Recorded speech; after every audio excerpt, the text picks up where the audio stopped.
Oke, assalamualaikum warahmatullahi wabarakatuh.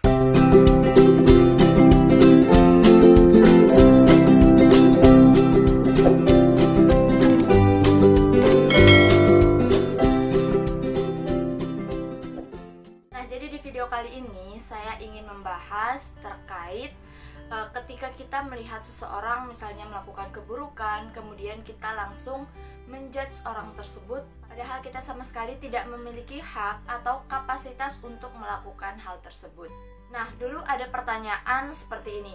Ketika misalnya seseorang berbuat maksiat atau ketika seseorang melakukan kesalahan, suatu dosa, apakah orang tersebut berhak untuk melakukan ibadah atau sholat kayak gitu?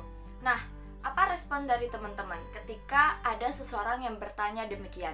Apakah teman-teman akan menjawab, wah nggak boleh gitu. Ketika mereka melakukan kemaksiatan, maka mereka harusnya nggak sholat, mereka harusnya nggak ibadah, mereka harusnya tidak melakukan kebaikan-kebaikan. Padahal sejatinya ketika kita melakukan ibadah atau ketika kita melakukan yang namanya sholat, puasa, dan lain sebagainya, itu hal-hal yang memang diwajibkan kepada kita gitu. Terlepas kita sebelumnya melakukan dosa-dosa besar, kemudian kita adalah ahli maksiat, maka seharusnya ketika kita melakukan hal tersebut, hal yang harus kita lakukan adalah kita memperbaiki diri dengan melakukan ibadah. Bahkan ibadah kita harusnya itu lebih banyak atau lebih dari orang-orang yang mungkin mereka terbiasa melakukan kebaikan gitu. Mereka jarang sekali melakukan kesalahan atau mereka jarang sekali melakukan dosa. Harusnya kita yang banyak melakukan dosa ini, harusnya semangat kita itu jauh lebih besar dari mereka-mereka yang memang sudah terbiasa melakukan kebaikan.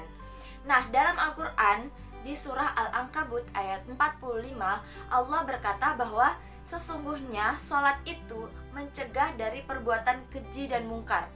Nah, ketika kita melakukan sholat, artinya harus ada perubahan tingkah laku yang kita perlihatkan gitu. Tidak hanya untuk membuktikan diri kita kepada orang lain gitu, kepada manusia-manusia lainnya di luar sana, tapi ini adalah bentuk kecintaan kita atau bentuk bukti cinta kita kepada Allah. Ketika kita melakukan kemaksiatan, maka kita harus berupaya untuk bagaimana caranya agar Allah memaafkan atau mengampuni dosa-dosa kita gitu, yaitu dengan melakukan ibadah yang jauh lebih ekstra gitu dibandingkan orang-orang lainnya, dan tentunya kuantitas yang lebih banyak dibandingkan dengan orang lain gitu. Nah, ketika kita sebelumnya melakukan kesalahan, melakukan kemaksiatan, maka dengan meningkatkan kuantitas dan kualitas ibadah kita, itu akan membuat diri kita untuk terus-menerus berupaya menuju ke arah yang lebih baik.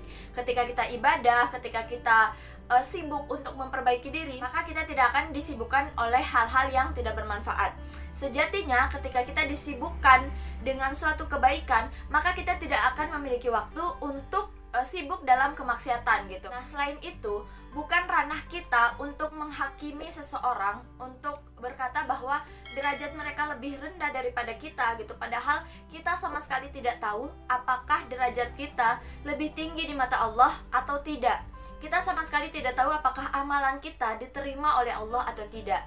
Tidak ada yang bisa menjamin gitu. Ketika kita melakukan kebaikan, maka kita akan bisa mendapatkan pahala yang besar, ataukah kita mendapat tempat tertinggi menurut Allah gitu. Karena kita sama sekali tidak bisa menilai hati seseorang, itu adalah hak prerogatif Allah. Atau bisa jadi sebaliknya, ketika misalnya kita bertemu seseorang yang soleh atau solehah gitu, dan ketika menurut kita mereka adalah sosok yang sangat baik, mereka rajin beribadah, tapi kita tidak tahu gitu apakah ibadah yang mereka lakukan itu murni karena rasa cinta mereka kepada Allah, ataukah hanya sebuah pencitraan gitu, hanya untuk dipuji oleh semua orang gitu, dianggap baik oleh semua orang gitu, sehingga mereka diperlakukan baik di masyarakat, atau mungkin mereka berharap untuk dihormati. Dan sebaliknya, ketika misalnya kita melihat mungkin mereka yang dulunya preman, atau mereka yang bertato, atau mungkin mereka yang dulunya jarang ke masjid gitu, lalu misalnya ketika mereka sudah berubah, kemudian kita beranggapan bahwa hal yang mereka lakukan agar mereka bisa diterima di masyarakat gitu. Padahal memang mungkin mereka benar-benar berubah gitu, mereka mungkin benar-benar ingin bertaubat, mereka benar-benar ingin mencari jalan yang benar gitu, tapi kita dengan gampangnya menjudge mereka gitu, kita dengan gampangnya hina atau menghakimi mereka gitu. Dan seharusnya kita merangkul mereka gitu, sehingga mereka merasa nyaman di lingkungan mereka sendiri gitu, di tempat mereka tinggal, dan diterima oleh masyarakat gitu. Karena setiap pendosa atau setiap orang yang memiliki masa lalu yang buruk, mereka berhak memiliki masa depan yang baik, Mereka berhak memiliki masa depan yang lebih cerah gitu.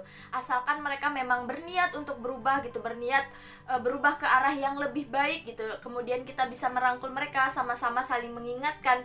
Bukankah itu lebih indah gitu daripada kita hanya sekedar mencemooh, menghina, kemudian mengejek atas perubahan-perubahan orang lain menuju ke arah kebaikan.